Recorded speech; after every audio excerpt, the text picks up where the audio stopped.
बोलो जयकारा बोल मेरे श्री गुरु महाराज की जय। सभी गुरुमुख प्रेमियों से सप्रेम जय सच्चिदानंद। हर पल हर क्षण ये जीवन हमारे हाथों से जा रहा है। संतों के वचन हैं, हाथ से जाता है जो एक श्वास भी, साथ उसके जा रही है जिंदगी। कीमती दौलत तेरी है लुट रही, और तू बेखबर है ऐ आदमी। ये जन्म यूं ही गंवाने का नहीं, ये वक्त फिर हाथ आने का नहीं। मान बढ़ रहा, कुटुंब बढ़ रहा, रुपया, उम्र, सब कुछ बढ़ते बढ़ते ही नाश हो जाएगा। नाम रह जाएगा बाकी बस खुदाए पाक का, नक्श वो मिट कर रहेगा जो बना है खाक का। साथ तेरे जाएगा एक प्रभु का नाम ही, जिस दुनिया पर तू है फिदा वो दर हकीकत है नफी। ये संसार के अंदर जितनी भी दृष्टमान रचना है मृत्यु की सामग्री है।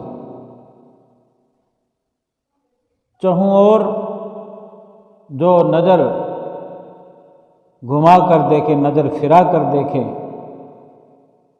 सब काल की सामग्री तैयार हो रही है। मृत्यु काल की सब सामग्री तैयार है।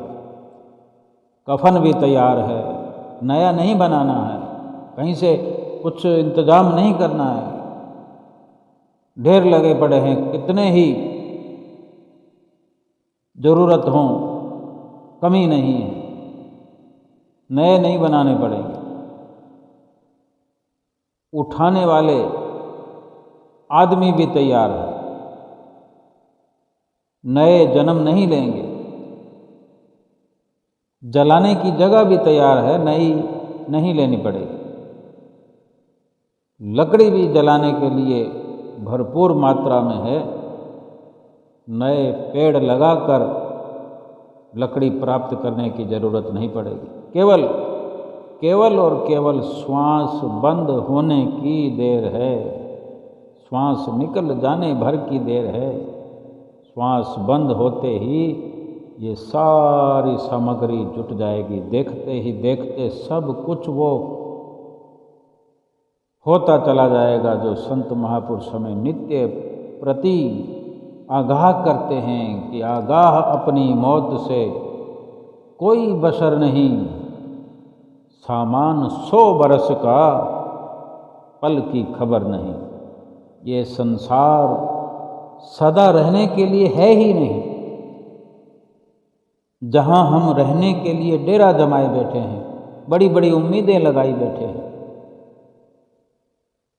यहाँ केवल मरने ही मरने वाले रहते हैं। जीवन जो हम जी रहे हैं, एक मुकाम वही है कि मौत का आना बाकी है, केवल मरना बाकी है। अगर कोई बड़ा काम होने वाला है तो वो जीवन के अंदर मृत्यु है। फिर हम निश्चिंत कैसे बैठ सकते हैं? कैसे निश्चिंत बैठे हैं हम? हमें सचेत होना है, हमें जागना है, जाग करके भगवान का भजन करना है, सुमिरन करना है। हम भजन करेंगे या नहीं करेंगे, कर पाएंगे या ना कर पाएंगे, ये निश्चित तो नहीं है। लेकिन मृत्यु का आना तो निश्चित है। और भजन सुमरन से खाली चले गए तो 84 लाख योनियों में भी जाना निश्चित है। तो क्यों हम अभी इसी पल जाग करके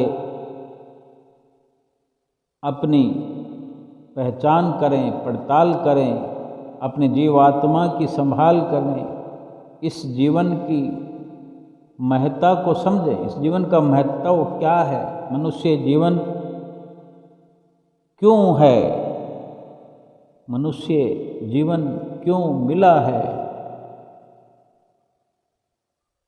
कब विचार करेंगे हम। मृत्यु का आना निश्चित है, लेकिन मृत्यु किस समय आएगी ये निश्चित नहीं है, तो हम किस प्रकार हाथ पर हाथ रख कर बैठे हुए हैं और क्या कर रहे हैं। संसार भर का जो सरमाया हमने इकट्ठा कर लिया है और कर रहे हैं, वो सब का सब यहीं रह जाने वाला और नाशवान है। और जहाँ हमने जिस सफ़र में जाना है, वो हमने कुछ भी सरमाया तैयार नहीं किया।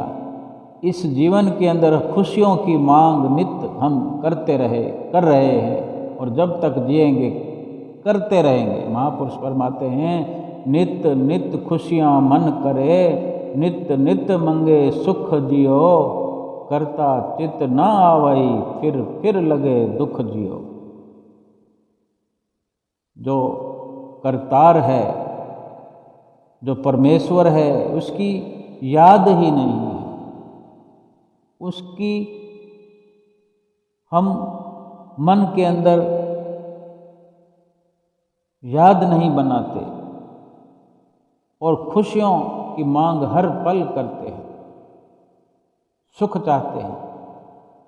कैसे मिलेगा सुख, जब उस सुख देने वाले परमात्मा की भजन बंदगी करेंगे नहीं तो दुख ही प्राप्त होगा।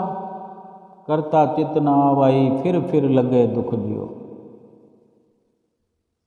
जिसने इस संसार में भेजा है, जिसने मनुष्य जन्म की प्राप्ति करवाई है, उसको हम भूल गए हैं, उसकी याद नहीं है।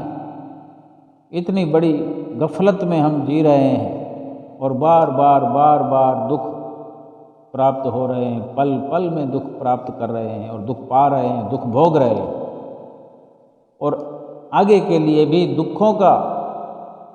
दुखों की पोटली सिर पर लेकर जा रहे हैं। ऐसे कर्म करके साथ हमारे जाएंगे जिससे आगे भी 84 लाख योनियों के दुख ही मिलने वाले हैं।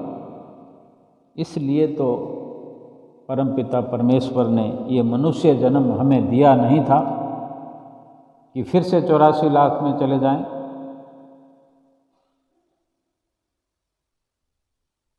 संसार में कितना गम है, किसको ज़्यादा किसी को कम है। मिली जो हमें सतगुरु की रहमत, ये हम पर उनका रहमो करम है।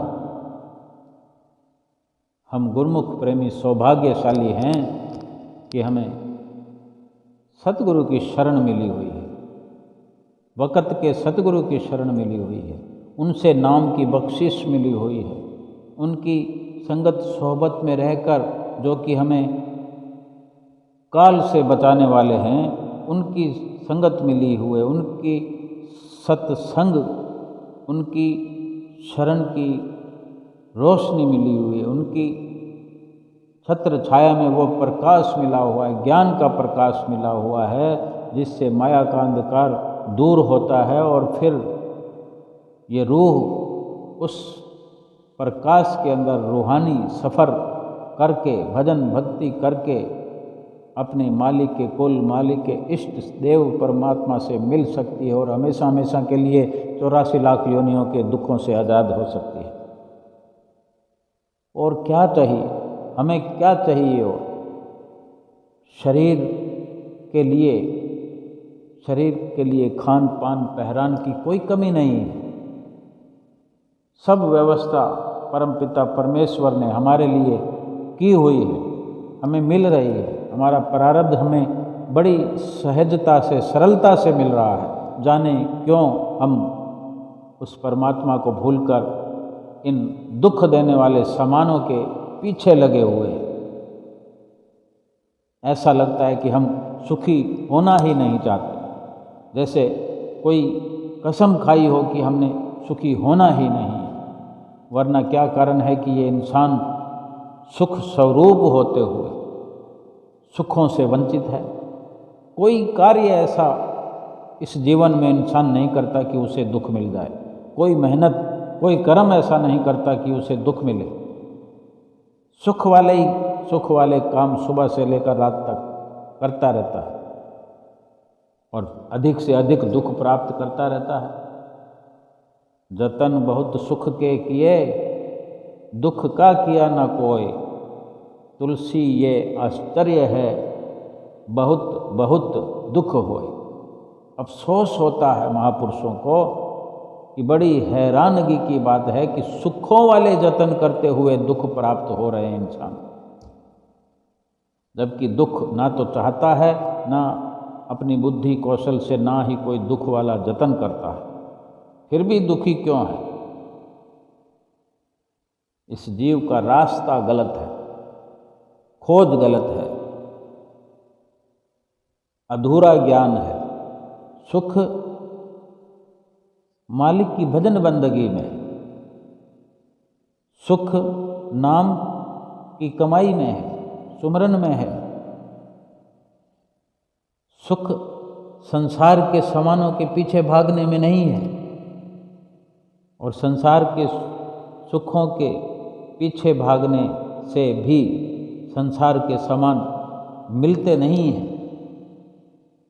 जो लिखा तकदीर में हाथ उतनी आएगी, लाख सिर फोड़ो मगर किस्मत न फोड़ी जाएगी। जब मुकद्दर से मिलना है, प्रारब्ध से मिलना है, तो पीछे भागने की ज़रूरत नहीं है। अगर पीछे भागना है भजन बंदगी के पीछे, जिस कारण के ये मनुष्य जीवन मिला, भजन बंदगी की कमाई करने के लिए, 84 का चक्कर मिटाने के लिए, वो अपना काम है, वो अपना कार्य है जिसको भाग भाग कर करना चाहिए, दौड़ दौड़ कर करना चाहिए। क्या पता किस वक्त इस जीवन का अंत हो जाए। जीवन रहते वो कार्य जो कि अपना है, निजी है, जिसको करने के लिए ही मनुष्य जीवन में मनुष्य जीवन मिला हुआ है, मनुष्य जीवन लेकर संसार में आए हैं, उसी कार्य की ही संभाल करनी चाहिए, लग जाना चाहिए काम में, अपने निजी काम में अभी से, ताकि जो समय हाथ में है हमारे, उसमें अधिक से अधिक अपना कार्य हो जाए, जीवात्मा का कार्य हो जाए, और हमेशा के लिए ये सुख स्वरूप बनकर अपने निज घर में पहुंच जाए। बोलो जयकारा बोल मेरे श्री गुरु महाराज की जय।